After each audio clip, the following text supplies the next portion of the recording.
Medo é uma coisa que ele só tem uma saída, enfrentar.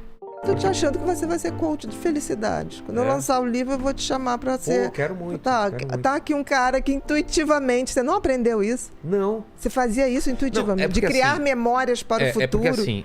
É que, pô, tá parecendo uma consulta agora. Não, mas quando eu era criança, é instintivo eu era teu. muito infeliz, porque eu era muito tímido, eu não conseguia falar com ninguém. Isso me incomodava de um jeito. Eu era afim de uma garota, eu não conseguia nem pensar na possibilidade. De falar. E não conseguia apresentar o trabalho na frente, eu não conseguia fazer então nada. Você tinha fobia social. Fobia social. Isso mesmo. E eu, conscientemente, eu falei, eu vou mudar isso e vou. E foi um dia que eu decidi isso, tá me fazendo muito mal. E aí eu falei... Quem vai apresentar o trabalho? E eu morrendo de medo, eu falei, vou apresentar o trabalho. Quem vai chegar naquela garota? Eu vou chegar. Cara, e eu não sei, eu me joguei. E eu fiquei tão feliz de cada conquista que eu e isso de criança, tô falando eu entendi. Sexta, sétima série. Mas me fazia mal de um jeito que eu não conseguia viver. Eu não conseguia falar pros meus pais. Chegava a visita em casa, eu desenhava, mostra o desenho. Eu me escondia no quarto. E aquilo me fazia mal, eu não conseguia me relacionar com as pessoas. E aí eu fui vencendo isso aos poucos. E até hoje eu sou tímido, mas eu consigo, eu sei você como vencer. Você sabe que vai dar certo. Olha o que você fez. Você fez uma coisa que é assim, medo e a fobia social, medo. Vou te dar um exemplo pra você entender como que eu era. Eu adoro futebol. Adoro. Meus pais minha família sempre morou na praia, em Santos. Eu ia na praia, ficava o pessoal jogando futebol em Santos, lá na areia. Eu era incapaz de pedir pra jogar. Eu ficava atrás do gol, buscando as bolas durante 1, 2, 3 horas. Louco pra entrar. Louco pra entrar. Alguém falou, você quer entrar? Eu falo, quero. Eu era incapaz de falar, posso entrar? Eu não conseguia pedir pra jogar então futebol. você não conseguia levantar o dedo pra tirar a dúvida da escola. Nada. Né? Porque a fobia social é isso. Você era tem pavor de ser centro, né? Pavor de uma menina olhar pra mim e eu era afim dela e eu falava, o que eu vou falar? Entendi. E eu lembro, fobia social mesmo. E eu lembro, eu falei, eu não quero assim. E eu tinha um lance também religioso, e eu rezava muito pra Deus e ao mesmo tempo ajuda. Eu não podia nem pedir ajuda pros meus pais, porque a gente não tinha esse diálogo antigamente. Não tinha mesmo. E eu lembro quando eu fui vencendo isso, essa felicidade, falar, nossa, consegui apresentar o trabalho, nossa, consegui falar. E daqui a pouco eu tava fazendo piada, tava brincando, tava pedindo pra entrar no jogo. Então, você abriu, por exemplo, na fobia social, né? Que é a timidez excessiva.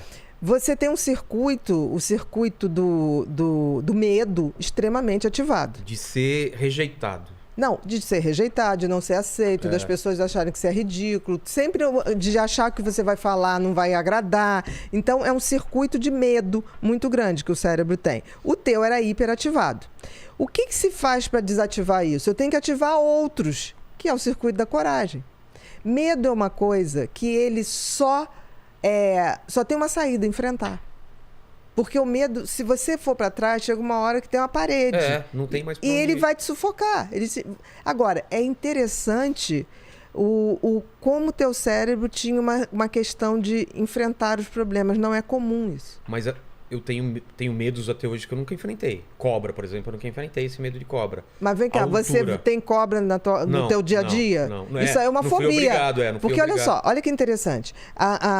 O medo e a ansiedade pode se manifestar de várias formas. Então você é um cara ansioso. Muito. Você tem uma personalidade ansiosa. Muito. E em alguns momentos você fez o que a gente chama de transtorno de ansiedade, que é o adoecer da ansiedade. Sim. Porque a ansiedade é uma coisa que todo mundo tem. Ela é ruim quando... Em menor ou maior escala. Todo mundo tem. Porque a ansiedade, eu preciso ter ansiedade para levantar e ter um objetivo na vida. Ansiedade é um medo do futuro? Não, é assim. Ansiedade e medo é a mesma coisa. São duas faces de uma mesma moeda. Só tem que o medo é uma coisa concreta. Por exemplo, se entra um ladrão aqui, a gente vai ter medo de uma coisa ali. Sei. Tá? Que a gente sabe o que é. A ansiedade é um medo subjetivo. Eu não sei o que é.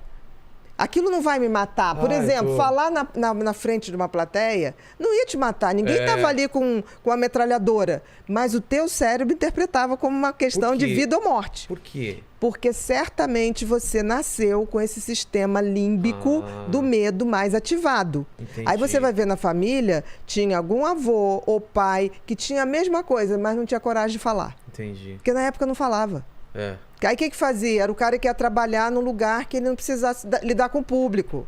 Era o cara que ia trabalhar numa fábrica onde ele ficava fazendo uma função de botar um parafuso ali, sem falar com ninguém. É que meus pais eram professores. Os dois eram de falar público, sabiam falar bem, assim, e Mas você pode ver que tinha um avô, uma avó. Ah, tá. Entendi. Porque a genética não é pai e mãe. Genética é um jogo de probabilidade. Você pode pegar a genética de um bisavô. Entendeu? Que a gente sempre acha que é pai e mãe. Mas pai e mãe também já herdou genética de avô e avó. Que herdou do bisavô e do bisavó. Então, assim, quando você tem ansiedade, é normal ter ansiedade. O problema é adoecer da ansiedade. A fobia social é um adoecimento da ansiedade, que é isso que impede. E você está falando uma coisa tão interessante. Primeiro, interessante é você ter percebido isso e você partiu para enfrentar. Que me fazia muito mal. Mas é sensacional. Era... O tratamento de fobia social é fazer isso. O que a gente propõe para o fóbico social? Olha só, a gente vai te preparar para você enfrentar. Então, tem uns que não conseguem enfrentar. Você primeiro tem que medicar para ele enfrentar, para depois você ir tirando o remédio e falar, tá vendo como dá? Tanto que tem gente que tem tanto pavor que a gente usa o quê? Realidade virtual. Olha só. Esses óculos de jogos, a gente hoje usa para gente que tem medo de falar em público. Que é uma coisa controlada. Tá ali, a gente tá ali, você vai desensibilizando. O que você fez? Eu quero. Você foi desensibilizando o teu cérebro. Você fez certo. Agora, espantoso é você ter sacado isso sem ter sido ensinado.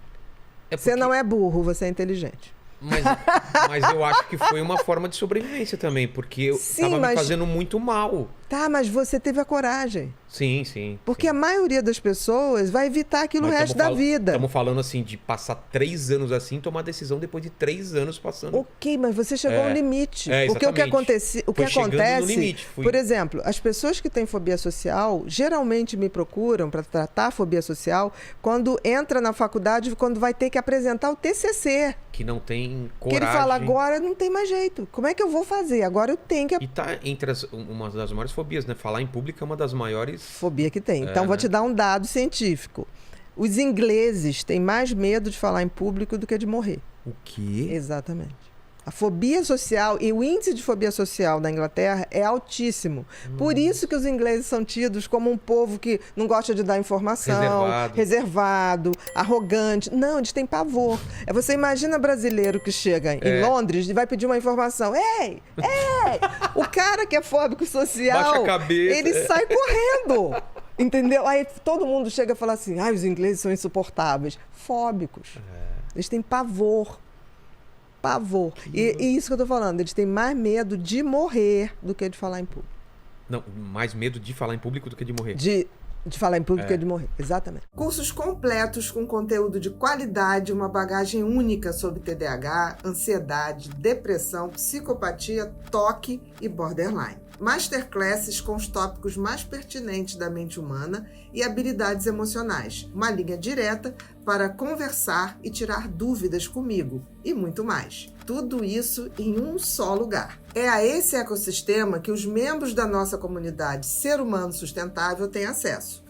E tenho certeza que pode te ajudar a entender melhor sua mente e alcançar sua melhor versão. Tudo isso através do conhecimento. E fica ligado, são raras as vezes em que as portas da comunidade se abrem, e sempre por tempo limitado. Então, não vai deixar essa oportunidade passar.